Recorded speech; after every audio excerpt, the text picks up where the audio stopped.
Hello students, this is Mandeep again with my another lecture based on the unit kinematics. ठीक है, हम लोगों ने पहले यूनिट में देखा, जो हम लोगों ने कंप्लीट किया रिगार्डिंग फिजिकल क्वांटिटी। ठीक है, फिजिकल वर्ड एंड मेजरमेंट के बारे में हम लोगों ने स्टडी करा। और अब जो हमारा यूनिट 2 है वो है हमारा काइनेमेटिक्स। ठीक है, ये काइनेमेटिक्स हमारा फर्दर जो है दो पार्ट में डिवाइड होता है।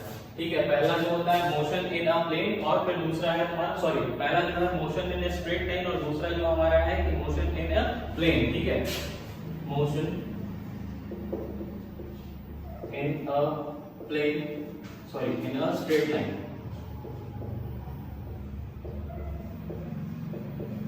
स्ट्रेट लाइन, और दूसरा जो है हमारा motion in a plane. Clear? ठीक है, तो मोशन की जब बात करते हैं तो किसी बॉडी के रिस्पेक्ट में हम उसके मोशन की बात करते हैं। और जो हमारा जो काइनेमेटिक्स जो वर्ड है, इसका एक मीनिंग हमें पता होना चाहिए जब हम इस चैप्टर को स्टार्ट कर रहे हैं। तो काइनेमेटिक्स जो है एक्चुअली दो वर्ड को अपने आप में इंक्लूड किया हुआ है। पहला जो है हमारा काइन है, दूसरा हमारा क्या है, मैथमेटिक्स है।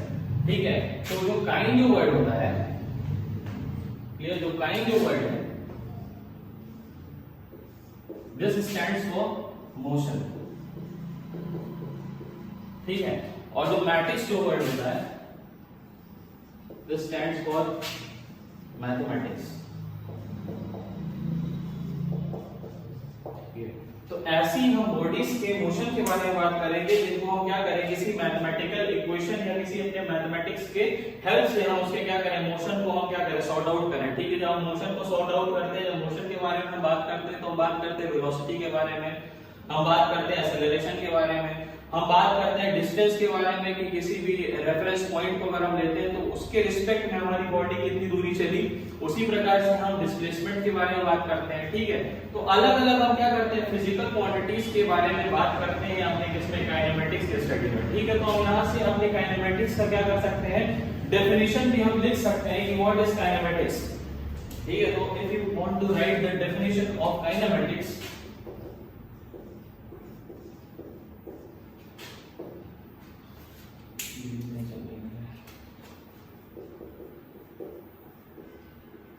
तो it is a branch of science that deals with the motion of a body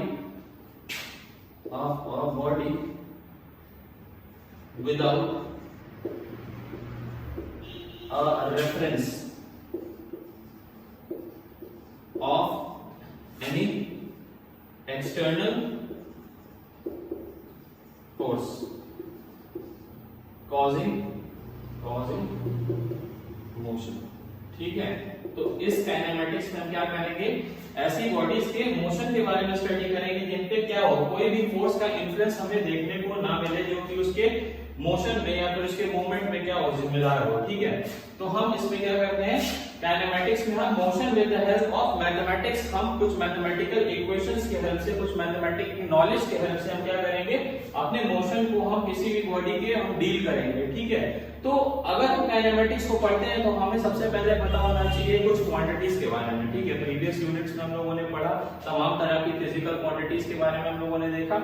उसी प्रकार से उन्हीं क्वांटिटीज को हम दो पार्ट्स में डिवाइड कर सकते हैं। ठीक है, एक जो होता है हमारा वेक्टर क्वांटिटी होता है, दूसरा क्या होता है, स्केलर क्वांटिटी होता है। ठीक है, तो इसी काइनेमेटिक्स को हम क्या कर सकते हैं, दो पार्ट में हम क्या कर रहे हैं, डिवाइड कर रहे हैं। ठीक है, फिजिकल क्वांटिटीज को। ठीक है, जो काइनेमेटिक्स में हम फिजिकल क्वांटिटीज के बारे में स्टडी करेंगे तो उन्हीं फिजिकल क्वांटिटीज को हम क्या कर रहे हैं, दो टाइप की फिजिकल क्वांटिटीज में हम फर्दर डिवाइड कर रहे हैं जिनको हमें पता होना चाहिए। ठीक है, पहला जो होता है वेक्टर क्वांटिटीज,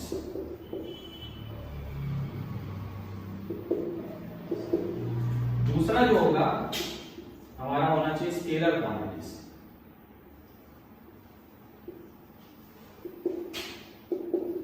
ठीक है, वेक्टर एक पूरा चैप्टर है। ठीक है, जो आप लोग फर्दर पढ़ेंगे, पर हम उतना डीप नहीं जाना चाहते हैं अभी। केवल इसको काइनेमेटिक्स का जो पहला यूनिट है, ठीक है, उसको यानी कि मोशन इन स्ट्रेट लाइन को हम लोग पढ़ने के लिए केवल एक इसका हम केवल डेफिनेशन से भी हम काम चलाते हैं, ठीक है। That what are vector quantities, ठीक है। तो किसी भी वेक्टर क्वांटिटी के बारे में हम बात करते हैं तो उसमें हम बात करते हैं कि उसका मैग्नीट्यूड कितना है, और साथ ही साथ अगर हम किसी वेक्टर क्वांटिटी को जब भी रिप्रेजेंट करते हैं तो हम उसका डायरेक्शन भी उसमें शो करते हैं, ठीक है। तो हम इसमें लिख सकते हैं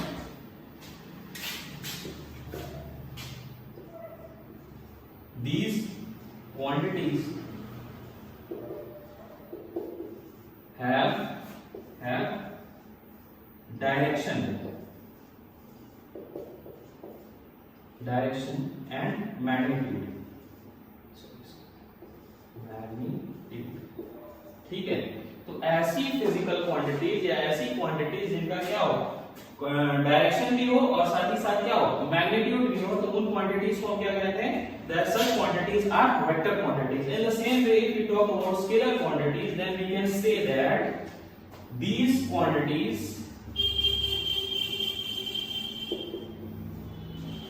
have magnitude but don't have any direction, ठीक है। ऐसी क्वांटिटीज क्या है, इनके पास क्या होता है, मैग्नीट्यूड तो होता है पर उनका क्या होता है, डायरेक्शन नहीं होता है, ठीक है। तो हम कुछ तरह के रिप्रेजेंटेशन है जिसमें अपने वेक्टर क्वांटिटीज को हम इससे डिफरेंशिएट कर सकते हैं स्केलर क्वांटिटीज के साथ, ठीक है। तो उन रिप्रेजेंटेशन को हम बताएंगे, पर उससे पहले क्या हम लेना चाहते हैं, एग्जांपल देना चाहते हैं, ठीक है। कुछ एग्जांपल्स हैं जो हम वेक्टर क्वांटिटीज के देंगे, साथ ही साथ हम स्केलर क्वांटिटीज के भी कुछ एग्जांपल हम इसमें आपको शो करना चाहेंगे। तो इसमें कुछ एग्जांपल आते हैं जैसे वेलोसिटी, ठीक है, डिस्प्लेसमेंट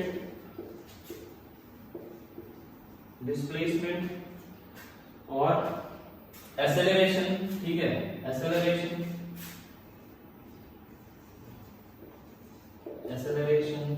ईडीसी कर देते हैं, ठीक है, ऐसे।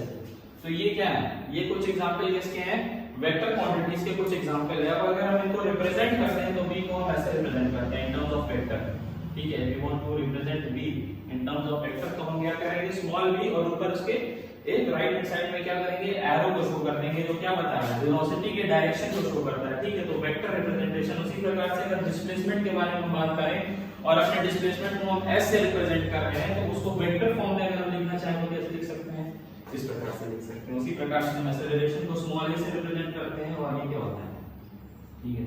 तो ये क्या है, कुछ रिप्रेजेंटेशन है जो क्या होते हैं, वेक्टर क्वांटिटीज के कुछ रिप्रेजेंटेशन। उसी प्रकार से अगर हम कुछ एग्जांपल देना चाहें स्केलर क्वांटिटीज के बारे में, तो हम क्या ले सकते हैं, कुछ एग्जांपल इसमें भी हम शो कर सकते हैं, जैसे मास हो जाएगा, ठीक है। मास एक क्या है, क्वांटिटी है, फिजिकल क्वांटिटी है। उसी प्रकार से टेम्परेचर हो जाएगा, सब के बारे में हम लोगों ने पढ़ा है, और डिस्टेंस लिख सकते हैं, ठीक है। Distance is also a scalar quantity, etc. ठीक है। अब इसमें कोई भी प्रकार का हम इस प्रकार से वेक्टर नोटेशन हम उसमें डिनोट नहीं कर सकते हैं, ठीक है। उसी प्रकार से अगर हम मास को रिप्रेजेंट करें तो हम स्मॉल m से डिनोट करते हैं, टेम्परेचर को रिप्रेजेंट करें तो कैपिटल T से रिप्रेजेंट करते हैं। उसी प्रकार से अगर डिस्टेंस को मेजर करें इन टर्म्स ऑफ s तो सिंपल s से, क्लियर। तो ये क्या है हमारा वेक्टर क्वांटिटीज और स्केलर क्वांटिटीज के बारे में कुछ डिस्क्रिप्शन है जो कि आपको हेल्प करेगा, जो हमारा पहला पार्ट है पढ़ने के लिए, यानी कि मोशन इन स्ट्रेट लाइन पढ़ने के लिए। क्या करेगा, ये डेफिनेशन और ये नोटेशन हमें हेल्प करने वाले हैं। तो students, let us talk about motion, ठीक है। तो हम लोगों ने इससे पहले देखा किस तरह से हम क्लासिफाई कर रहे हैं दो क्वांटिटीज को, वेक्टर और स्केलर क्वांटिटीज को। अब हम देखेंगे कि we are talking about motion, ठीक है। काइंड वर्ड जो है वो क्या कर रहा है, अपने आप में मोशन को इंक्लूड किया हुआ है। तो हम मोशन की डेफिनेशन भी लिख लेते हैं, ठीक है। व्हाट इज मोशन,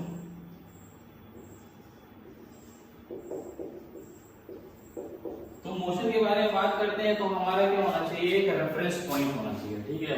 हमारे पास क्या होना चाहिए, एक रेफरेंस पॉइंट होना चाहिए जिसके लिए आप हम देख सकते हैं कि हमारी बॉडी कितना दूरी चली, ठीक है। तो हम लिख सकते हैं कि motion, the body is said to be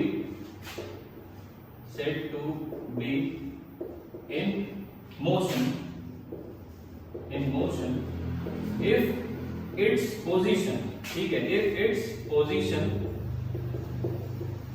changes, ठीक है, if its position changes with respect to, ठीक है, किसी चीज के रिस्पेक्ट में, we are talking about with respect to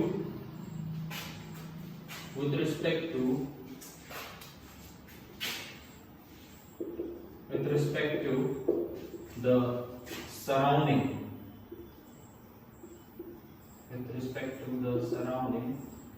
in given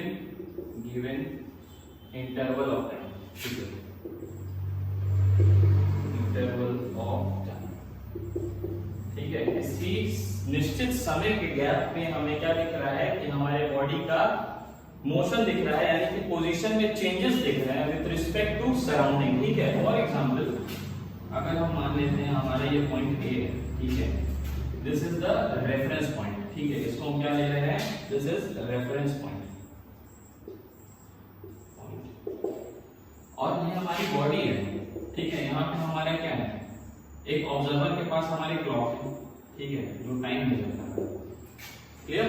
तो हमारा कुछ समय में हमने एट टाइम t1 हमने देखा, ठीक है, एट टाइम t1 हमने ऑब्जर्व किया क्या कि हमारी बॉडी मान लो x1 दूरी चली, ठीक है, ये क्या है, x1 दूरी हमारी बॉडी चली, ठीक है, इसका मास टाइम ले लेते हैं, ठीक है।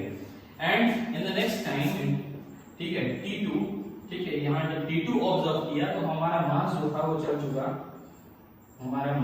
चुका, सम डिस्टेंस x2, ठीक है, ये डिस्टेंस हमने मान लिया x2 दूरी, हमारा ये मास क्या होगा, चल चुका, ठीक है। तो हमारा क्या रहा, पोजीशन यहाँ पे अगर हम देखते हैं तो कुछ दूरी रही, ठीक है, मान लो अगर हम वन डायमेंशन मोशन की बात अगर हम करते हैं तो हमारा क्या रहा, x1 दूरी चला, और फिर एट टाइम t2 हमारा जो दूरी चला वो कितना चला, x2 चला, ठीक है। तो हमारा क्या लिखा है, एक टाइम इंटरवल है, और टाइम इंटरवल का गैप कितना है, t2 यहाँ पे था, t1 यहाँ पे था, तो t2 माइनस t1 में, यानी कि अगर मान लो 5 सेकंड चल रहा होगा यहाँ पे, और यहाँ पे मान लो 2 ही सेकंड में यहाँ तक पहुंचा होगा, तो हमारा क्या था 5 माइनस 2, यानी कि 3 सेकंड के इंटरवल में हमारा जो दूरी जो चला वो क्या चला, x2 माइनस x1, ठीक है। ये दूरी कितनी है, x2 है, उसी प्रकार से ये दूरी कितनी है, जो इनिशियल थी वो कितनी थी, x1 थी एट टाइम t1, ठीक है। तो उसी प्रकार से हम मोशन तभी कह सकते हैं, हमारी बॉडी अगर मूव तभी कर रही है जब वो अपने पोजीशन को निरंतर किसी स्पेसिफिक टाइम इंटरवल के कोरस्पॉन्डिंग क्या करे, कंटिन्यूअसली चेंज करे, ठीक है। अब अगर हम मोशन की बात करते हैं तो ठीक है, मोशन हमारा डायमेंशंस पे डिपेंड करता है, ठीक है, motions always depends on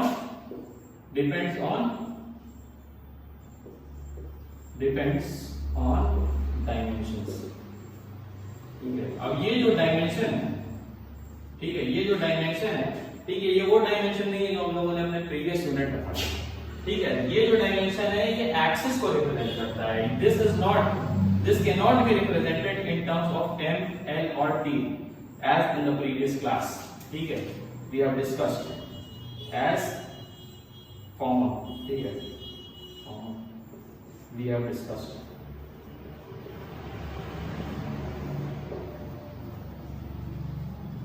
formerly we have discussed, ठीक है। तो ये वो डायमेंशन नहीं है जो अब हम डिस्कस करने वाले हैं अपने मोशन को डिफाइन करने के लिए। ये जो डायमेंशन है वो हमारा रिप्रेजेंट करेगा क्या, हमारे एक्सिस को रिप्रेजेंट करेगा, ठीक है।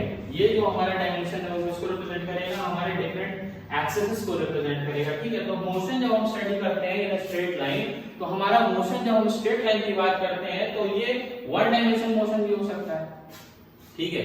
उसी प्रकार से अगर हम मोशन की बात करते हैं तो 2 डायमेंशन मोशन भी हो सकता है, ठीक है। उसी प्रकार से अगर हम बात करते हैं तो 3 डायमेंशन मोशन भी हमारा हो सकता है। तो अगर डायमेंशन की बात करें तो हम कितने प्रकार के, मतलब टिल क्लास 12 हमें पता है कि हम मोशन को हम 3 प्रकार के कोऑर्डिनेट्स में हम उसको स्पेसिफाई कर सकते हैं, ठीक है। If we talk about Cartesian coordinate system, ठीक है, if we talk about Cartesian coordinate system then we can classify our motion on behalf of 3 different axes, ठीक है, that is x axis, y axis and z axis, ठीक है। अगर हम higher classes में जाएंगे तो और भी ढेर सारे हमें कोऑर्डिनेट सिस्टम्स देखने को मिलते हैं, जैसे cylindrical coordinate systems, spherical coordinate systems और orthogonal curvilinear coordinate system.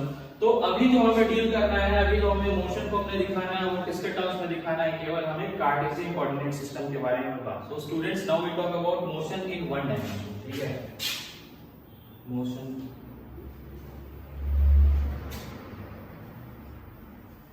Motion in 1D। ठीक है, तो मैंने बताया कि टोटल हमारे पास मैक्सिमम जो कोऑर्डिनेट्स हैं वो कितने हैं, 3 हैं। तो अब जो मोशन जब हमारा बॉडी एक ही डायरेक्शन में मूव करेगा तो हमारा जो चेंजिंग पोजीशन होगा, जैसे यहाँ पे 1 डायमेंशन मोशन हो रहा था जो मैंने फिगर में एक्सप्लेन किया, तो यहाँ पे क्या पैरामीटर केवल पोजीशन चेंज कर रहा था, x चेंज कर रहा था।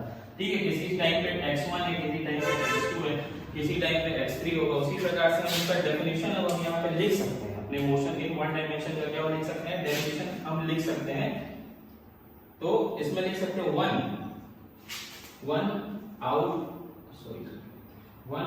Out of 3 coordinate changes in specifying the position of an object। ठीक है, तो यहाँ पे क्या हो रहा है कि 1 आउट ऑफ 3 कोऑर्डिनेट्स, ठीक है, 1 out of 3 coordinates changes in specifying the position of an object. ठीक है, उसी प्रकार से मोशन इन 2 डायमेंशन भी हम लिख सकते हैं, यहाँ पे लिख लो। ठीक है, in a given interval of time हमेशा। ठीक है, in given interval of time. ठीक है, यहाँ पे एक ही कोऑर्डिनेट चेंज हो रहा है, बाकी दोनों क्या है, चेंज नहीं हो रहे हैं। ठीक है, मोशन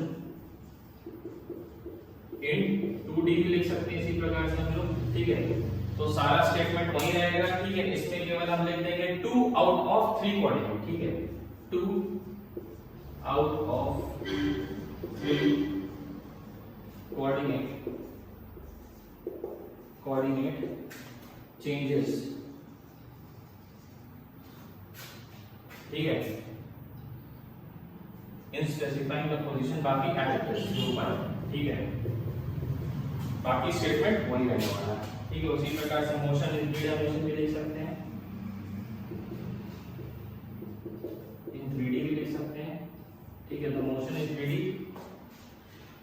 3D क्या होगा, ऑल द 3।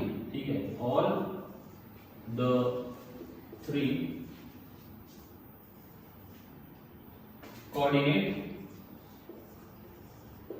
Coordinate changes. ठीक है, फिर बाकी address in a given interval of time. Clear? तो ये क्या रहा हमारा मोशन 3 डायमेंशन में हम लोगों ने देखा, इन 1D, in 2D and in 3D। ठीक है स्टूडेंट्स, अब हम कुछ फिजिकल क्वांटिटीज के बारे में बात करें।